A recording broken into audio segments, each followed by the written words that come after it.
Have you ever wondered why Insta360 only makes 8-bit video cameras? And with the recent firmware update for the Go Ultra, which now has iLog, it kinda seems to not make sense. Whilst on the other hand, DJI makes 10-bit cameras, but they only put D-Log M in there, so not the full D-Log. And both of these cameras record in a Rec 709 color space. So let's see if 10-bit is better than 8-bit, or does it even matter?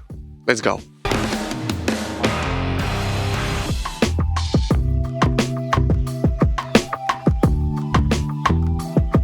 Hey guys, welcome back to the channel. My name is Miro, and if you're new here, please consider subscribing and hit the like button for the algorithm. And if you have any comments or questions, leave that down below.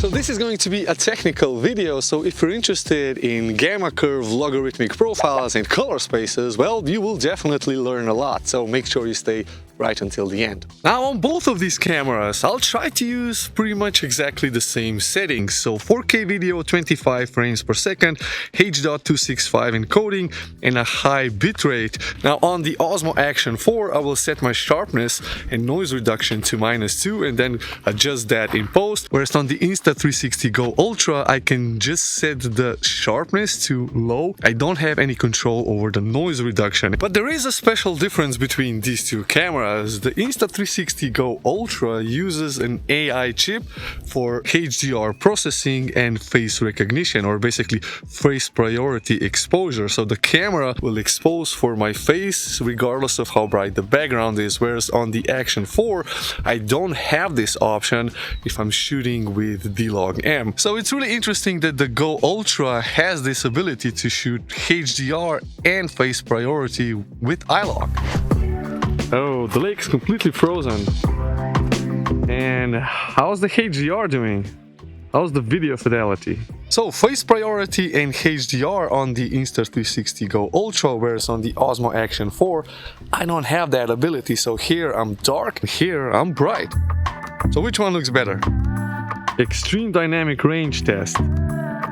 Okay, so I've captured a few clips with both of these cameras. Now let's head back to the studio and tear the videos apart. Okay, so we're back in the studio. Now we'll dive into Davinci Resolve and start dissecting the clips. So we're in Davinci Resolve. I've imported a few of the clips shot with my Insta360 GO Ultra as well as my DJI Osmo Action 4. And for good measure, I put in a clip with the Sony Alpha 7 IV shot with the proper S-Log3, S-Gamma3 Cine color space picture profile, so that we can compare how good iLog and D-Log M are compared to a proper full frame professional log. So if I switch off all of the color grades, you can see how this was recorded with the Insta GO Ultra.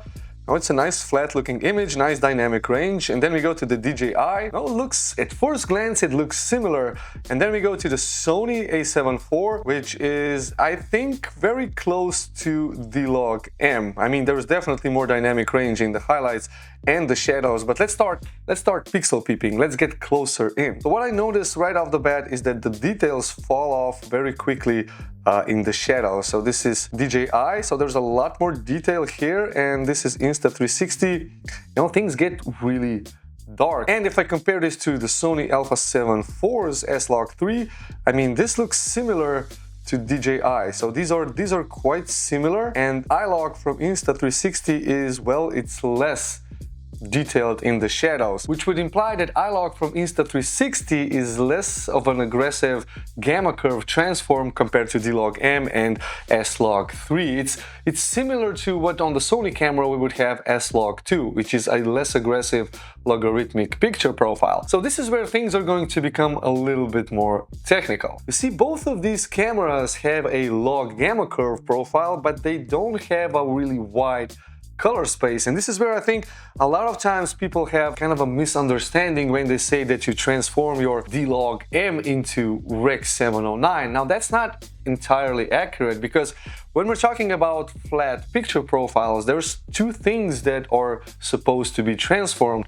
the gamma curve, so the curve that controls how much details are preserved in the shadows and the highlights, which is basically a mathematical transformation of the sensor data into digital. Now, I've explained this in this video. If you want to watch it, it's somewhere in the middle, I think. But then the second thing is the color space transformation. And the gamma curve and the color space have, well, nothing in common. Now, you can have a flat logarithmic gamma curve, but at the same time have, let's say, a Rec. 709 color space. And just to show you what color spaces are very quickly, we're not going to go too technical, I have a few images here. So this is the color gamut, and these triangles represent the current color space. And as you can see, Rec. 709 is the smallest color space, so the least amount of different shades of colors are captured within this color space. And Rec. 709 is a standard broadcast color space, meaning that every device, so your computer, your TV, your smartphone,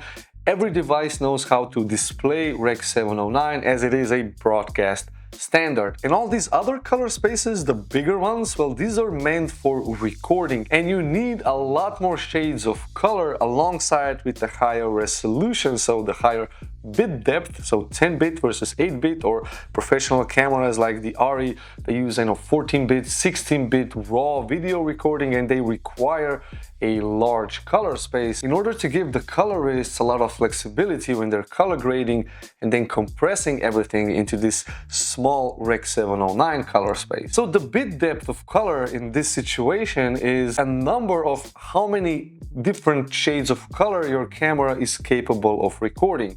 8-bit would be 255 shades of red, 255 shades of green, and then blue. And if you multiply all of that together, you get 16,700,000 different possible shades of color that can be recorded, regardless of which color space. And if you have 10-bit, that's 1023 possible shades of red, green, and blue, which if you multiply that all together, you get over 1 billion colors. So a lot more different individual colors can be recorded, again, regardless of what color space you're in.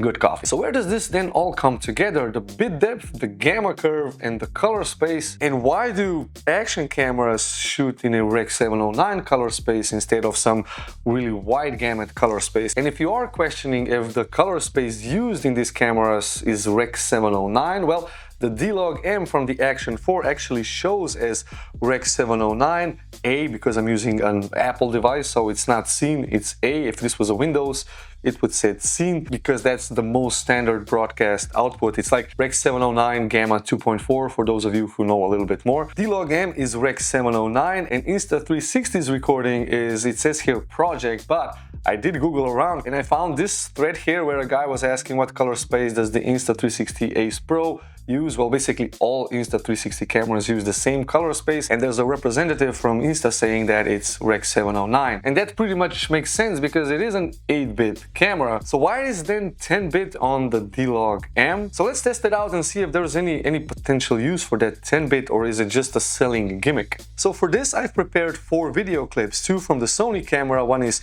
full-on 10-bit S-Log3 S Gamma 3 Cine, and the other one is 8-bit S-Log3 S Gamma 3 Cine. So 8 bits used on a really wide color space, which is roughly as wide as you can see right over here. I found this on the internet. It's almost like the BT2020, which is used for HDR recording and broadcasting. And this is right over here, so it's almost pretty much the same width. So the size of the gamut of all the colors is roughly the same as ARRI's wide gamut, and ARRI make professional grade production value Hollywood cinema cameras. So my Sony Alpha 7 IV uses roughly the same size color space. So why is this important? Well, if you have a big color space and not enough bits of depth of color, so not enough colors recorded, then banding can start to appear. You lose colors in between. So I'll show you what this means. So 2 clips from Sony, then we have 1 clip from Insta360 GO Ultra, which is the 8-bit log, and then the D-Log-M 10-bit. And if I apply the color grade, so basically what I did, I just want to show you what I did with the colors. I applied the official LUT, one from D-Log-M and one from iLog, from both respectable camera companies. Links are down below so that you don't have to search for those LUTs. I then applied a bit of a correction to just balance out the whole waveform, and then I adjusted both of these, so the Osmo Action and the Insta, so that they match, and I added a bit of sharpening. So the end result looks kind of similar. I mean, the hue of the color is a bit different, the zoom and the position of the camera is a bit different, but roughly the same tone of the videos. Now, at first glance, all of these video clips look very similar, so they don't see any tearing apart of the colors. But if we go a little bit deeper and if we see what happens with a 10-bit video, if I zoom in here, so 10-bit video, you can see how the clouds are actually nice. There's a bit of flaring from the camera, but there isn't a lot of color, discoloration. But then if I go to the 8-bit video, you can clearly see, I mean, I hope that you can see, because YouTube is compressing these videos a lot. But you can clearly see that there's these magenta patches in between, and that means that the camera didn't capture enough color. And even though it had its S Gamma 3 Cine, a lot of color space, the bit depth was not fine enough. So there's colors missing in between because it's an 8-bit resolution on a really big color space, so it's not capturing a lot of those colors, just bits here and there. And when you start compressing everything together into that Rec 709, which what you're seeing here is a Rec 709 output image, well, then the colors that were captured in that wide gamut, which were captured far apart because there's not enough bit depth, not enough resolution, then when they come together, there's a whole bunch of shades of colors missing in between, and this results in this what's called color banding. There's blue, and then there's magenta, and there's like nothing in between. Whereas on a 10-bit video, because there were so many more colors captured, like over 1 billion instead of 16 million, there's less of that visible.